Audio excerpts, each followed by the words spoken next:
నమస్కారం. సుఖీభావుకు స్వాగతం. మన ఒంట్లో ఎముకలనేవి మన శరీరానికి ఊతగర్రల్లాంటివి. మన ఎముకలు మంచి చేవగా దృఢంగా ఉంటేనే మన శరీరము దృఢంగా బలంగా ఉంటుంది. ఎముకలు బలహీనమైతే, పెళుసుగా మారిపోతే, చిన్న చిన్న కుదుపులకు దెబ్బలకు సైతం చిటిక్కున విరిగిపోతుంటే మొత్తంగా మన ఆరోగ్యమే ప్రమాదంలో పడుతుంది. ఆస్టియోపోరోసిస్ బారిన పడ్డప్పుడు ఎముకలు ఇలాగే మెత్తగా పెళుసుబారిపోతుంటాయి.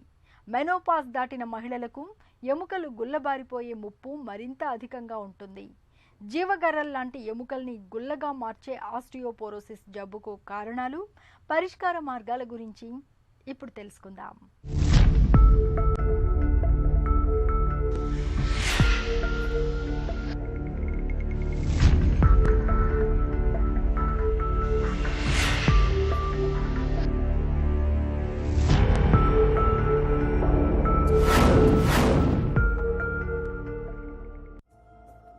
ఎముక చేవగా ఉంటేనే మన శరీరం దృఢంగా ఉంటుంది.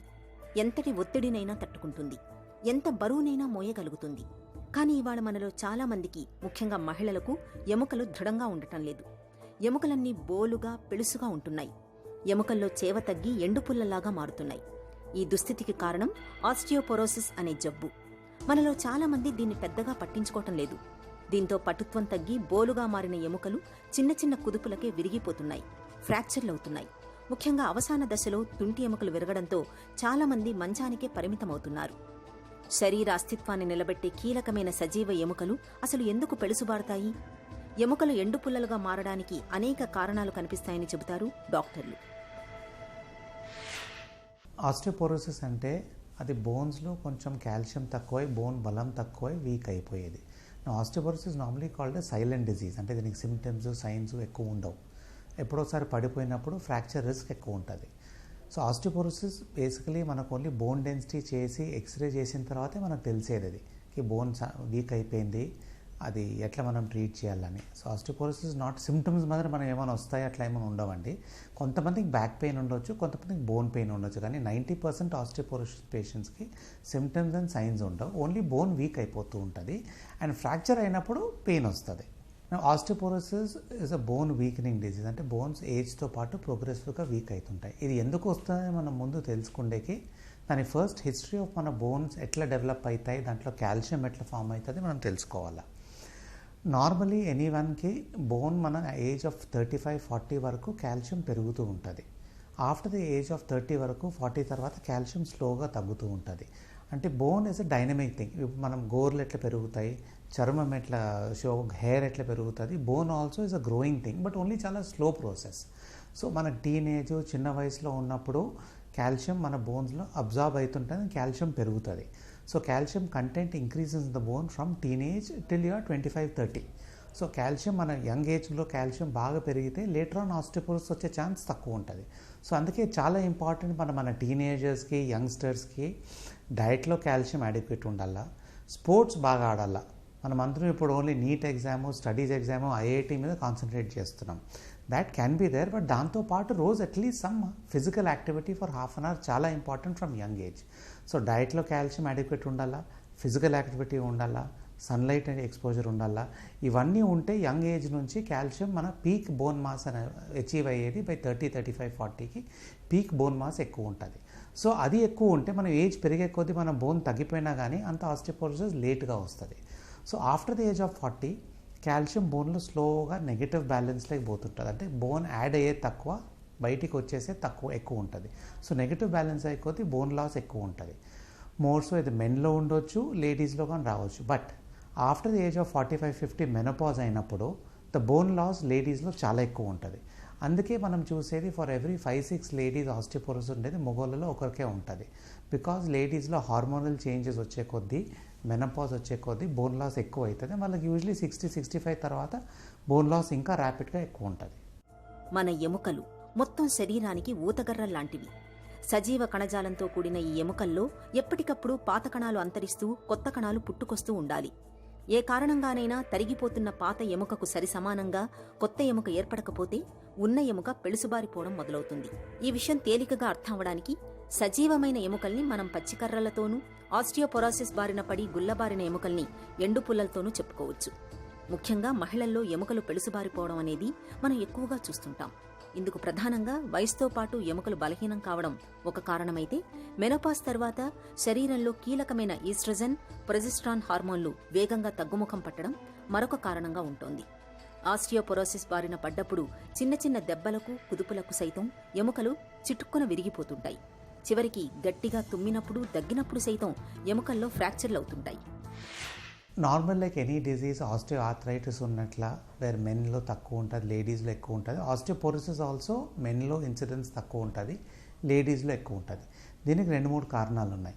ద ఫస్ట్ ఇస్ మెన్లో because of the hormonal structure, body weight, muscle strength, muscle strong ఉండి మసిల్ కెపాసిటీ ఎక్కువ ఉండే కొద్దీ, and because they might do some physical activity more, వాళ్ళకు బోన్ స్ట్రెంగ్త్ ఎక్కువ ఉంటుంది. Because the peak bone mass నేను ముందు ఎక్స్ప్లెయిన్ చేసినట్ల 40 yearsలో డెవలప్ అయ్యే పీక్ బోన్ మాస్ మొగోళ్ళలో బికాస్ ఆఫ్ దాట్ ఎక్కువ ఉంటుంది. సో బోన్ మాస్ ఎక్కువ ఉన్నప్పుడు స్లోగా బోన్ లాస్ అయినా కానీ వాళ్ళకి లాస్ అంత ఫాస్ట్గా కాదు. లేడీస్లో అనదర్ థింగ్ ఇస్ మెనోపాజ్ అయిన తర్వాత బోన్ లాస్ ఎక్కువ ఉంటుంది. సో మెనోపాజ్ మూలంగా హార్మోన్ ఫ్లక్చువేషన్ ఉండే మూలంగా బోన్ లాస్ ఎక్కువ అయిపోతుంది. సో వాళ్ళ బోన్ లాస్ ఎక్కువ అయిపోద్ది, ఆస్టియోపోరోసిస్ ఆల్సో తొందరగా వస్తుంది. That is why it's very very important మనము హిస్టెక్టమీ, ఓవరీ సర్జరీస్ అవన్నీ యంగ్ ఏజ్లో చేసినప్పుడు ఆస్టియోపోరోసిస్ వాళ్ళకి 50 yearsకే వచ్చేస్తుంది. సో సర్జరీస్ మనకు అవసరం ఉంటేనే హిస్టెక్టమీ, గర్భసంచి తీసే సర్జరీ, ఓవరీ తీసే సర్జరీ చేయాలి. కానీ స్మాల్ ప్రాబ్లమ్స్కి మనం అది ఎంత అవాయిడ్ చేసి మనం డిలే చేసేదే బెటర్. ఆస్టియోపోరోసిస్ వ్యాధితో ఉన్న పెద్ద చిక్కేమిటంటే ఎముకలు పూర్తిగా బోలుగా మారిపోయి గుల్లగా మారే వరకు బయటపడదు. జబ్బును గుర్తించేసరికల్లా ఎముకలు పూర్తిగా పెళుసుబారిపోయి ఉంటాయి. అయితే కొన్ని అనుమానిత లక్షణాలను పసిగట్టడం ద్వారా ఆస్టియోపోరోసిస్ను మనం ముందుగానే గుర్తించవచ్చు. మన ఒంట్లో జీవగర్రల్లాంటి ఎముకల్ని డొల్లగా మార్చే ఆస్టియోపోరోసిస్ను ముందుగానే ఎలా గుర్తించవచ్చో ఇప్పుడు తెలుసుకుందాం.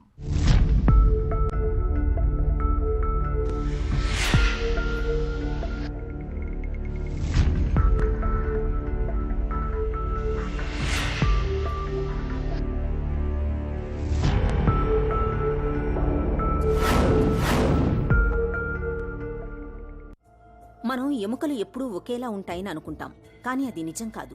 ఒకవైపు ఎముక క్షీణతకు గురవుతుంటే మరోవైపు కొత్తగా ఎముక నిర్మాణం జరుగుతుంటుంది. మన ఎముకల్లో ఈ జీవ ప్రక్రియ నిరంతరం జరుగుతూ ఉంటుంది. ఈ ప్రక్రియ సమతౌల్యంగా సాగుతున్నంత కాలం మన ఎముకలు దృఢంగా, ఆరోగ్యంగా ఉంటాయి.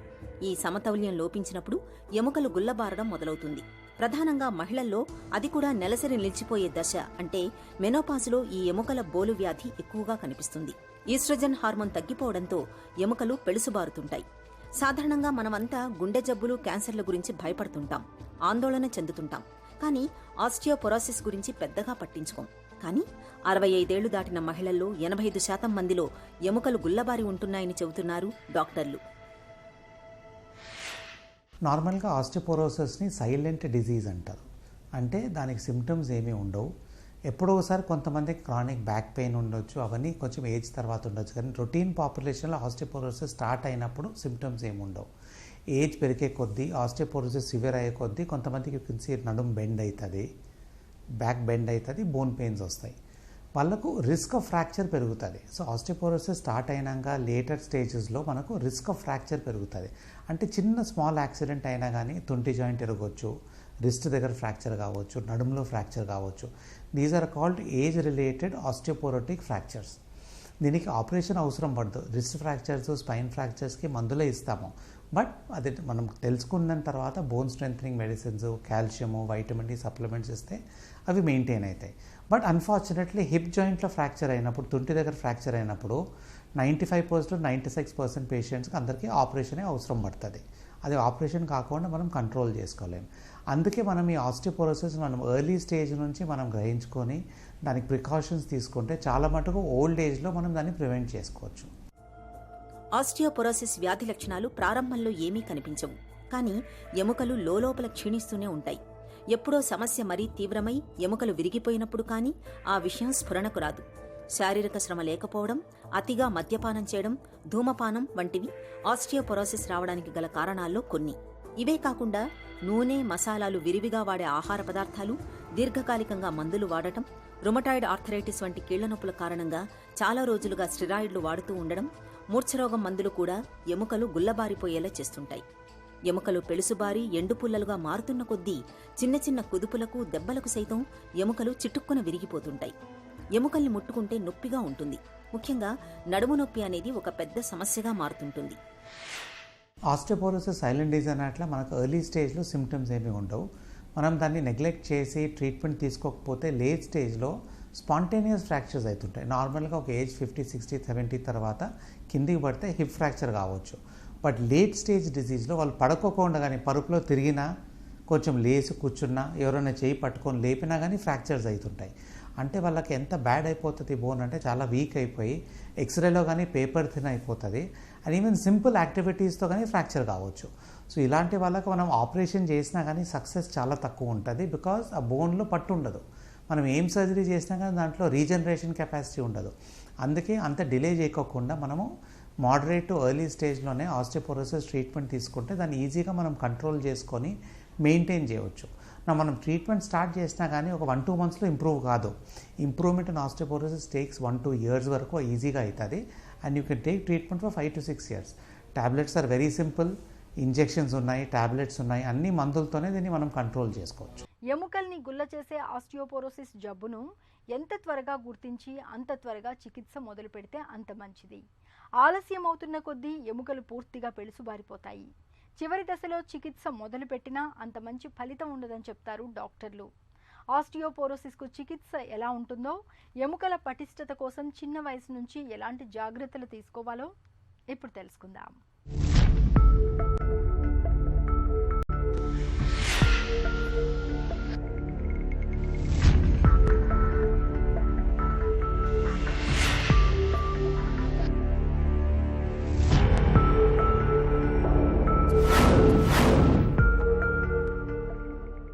వెన్నెముకలో ఎముకల సాంద్రత క్రమేణా తగ్గుతూ పోవడం వల్ల వెన్నుపూసలన్నీ కలిసిపోయి వెదురుబొంగులా తయారై ముందుకు వంగిపోతుంది. ఈ ప్రభావం కీలకమైన గుండె, ఊపిరితిత్తులపై ఎక్కువగా ఉంటుంది.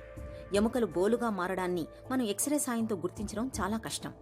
బాగా ముదిరిపోయిన తర్వాతే ఎముకలు పెళుసుబారినట్లు మనకు ఎక్స్రేలో తెలుస్తుంది. అయితే డెక్సా స్కానింగ్, బోన్ డెన్సిటీ పరీక్షల సాయంతో ఎముకలు పెళుసుబారడాన్ని డాక్టర్లు ఇప్పుడు తేలికగానే గుర్తించగలుగుతున్నారు.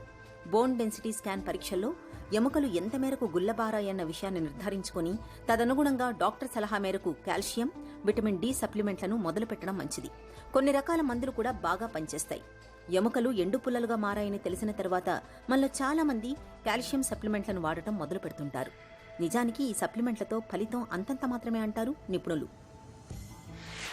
ఆస్టియోపోరోసిస్ డయాగ్నోస్ చేసేది మనం నార్మల్గా మన దగ్గర పేషెంట్స్ వచ్చినప్పుడు ఏజ్ తర్వాత WHO రికమెండేషన్స్ ప్రకారంగా every lady above the age of 65 bone density ఒకసారి చేయించుకోవాల్సిందే.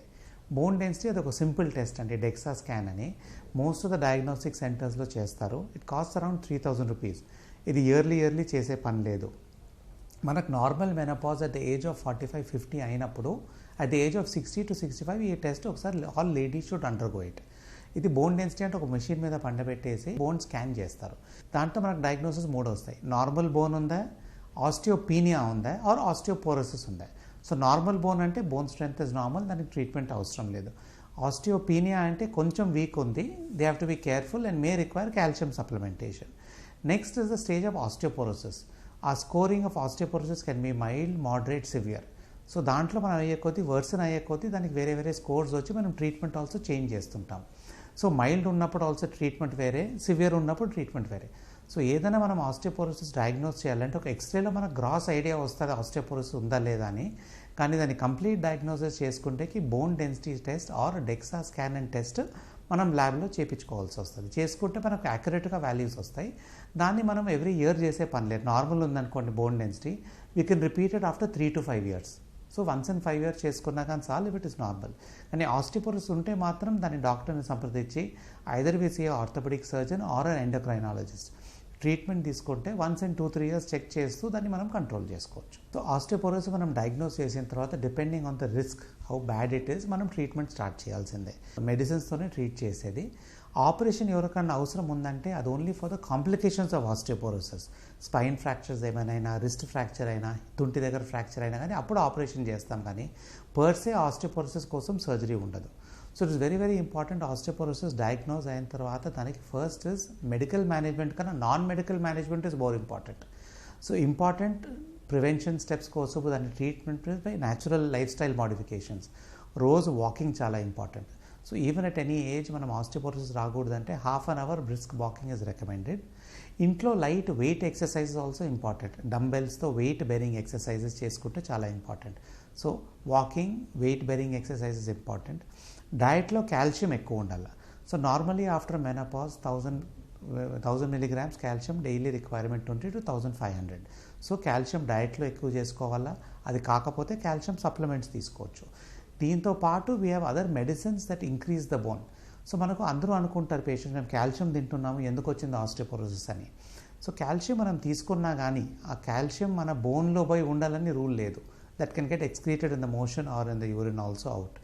అది మన బోన్లో ఉండాలంటే దానికి మనం antiresorptive therapy osteoporosis treatment తీసుకోవాలి. There are simple tablets weekly once ఇస్తాము, కొంతమందికి మంత్లీ వన్స్ ఇస్తాము. కొన్ని ఇంజెక్షన్స్ ఆల్సో ఉన్నాయి which we give yearly once or once in 6 months. ఇది for moderate cases. It is only in severe cases that we give daily injections. మనం insulin ఎట్లా తీసుకుంటామో అలాంటి టెరిపెరటైడ్ ఇంజెక్షన్స్ ఉన్నాయి. ఆ ఇంజెక్షన్స్ తీసుకుంటే దాంతో బోన్ స్ట్రెంత్ వస్తుంది. This is taken for 16 to 18 months. Daily insulin మాదిరి ఇంజెక్షన్స్ ఇస్తాం. దాని తర్వాత it is very important to maintain the therapy with either tablets which are monthly once or weekly once or yearly once injections మన డాక్టర్తో discuss చేసి చేసుకోవాలి. దీంతో పాటు కాల్షియం, వైటమిన్ డి సప్లిమెంట్స్ అప్రాప్రియేట్గా తీసుకుంటేనే ఆస్టియోపోరోసిస్ కంట్రోల్లో ఉండేది. సో ఏజ్ బట్టి మనకు ఆస్టియోపోరోసిస్ ట్రీట్మెంట్ తీసుకున్నా కానీ దాన్ని మనం కొంచెం లైఫ్ స్టైల్ చేంజెస్ తీసుకోవాల్సిందే. In terms of the footwear we wear, walking చేసినప్పుడు మంచి ఫుట్వేర్ వేసుకొని బ్రిస్క్ వాకింగ్ చేయాలా. డయట్లో కాల్షియం అడిక్వేట్గా ఉండాలా. Sunlight exposure is very important. It is been recommended that మనకు విటమిన్ డి రావాలంటే మార్నింగ్ 6 o'clock 7 o'clock సన్లో పోతే లాభం లేదు, ఈవినింగ్ 5 6కు పోయినా లాభం లేదు. We have to have at least 20 minutes sunlight exposure 5 days a week between morning 9:30 10 to evening 4 o'clock. So sunlight exposure వస్తే ఏమవుతుంది, మనకు విటమిన్ డి సింథసైజ్ అవుతుంది. విటమిన్ డి మన బాడీలో నార్మల్ ఉంటే అప్పుడు మనం తీసుకునే కాల్షియం ఆల్సో అబ్జార్బ్ అవుతుంది and vitamin D calcium utilization better ఉంటుంది. విటమిన్ డి తక్కువ ఉన్నప్పుడు కాల్షియం యూటిలైజేషన్ సరిగ్గా ఉండదు అండ్ ఆల్సో ఫ్రాక్చర్ రిస్క్ ఎక్కువ ఉంటుంది. దీంతో పాటు ఎక్సర్సైజ్ చేసేది చాలా ఇంపార్టెంట్. వెయిట్ బెరింగ్ ఎక్సర్సైజెస్ చాలా ఇంపార్టెంట్. సో రన్నింగ్, వాకింగ్, డంబెల్స్తో upper body weights, muscle bearing exercises చేసుకుంటే ఆస్టియోపోరోసిస్లో చాలా రికవరీ ఛాన్సెస్ వచ్చేది బాగుంటుంది.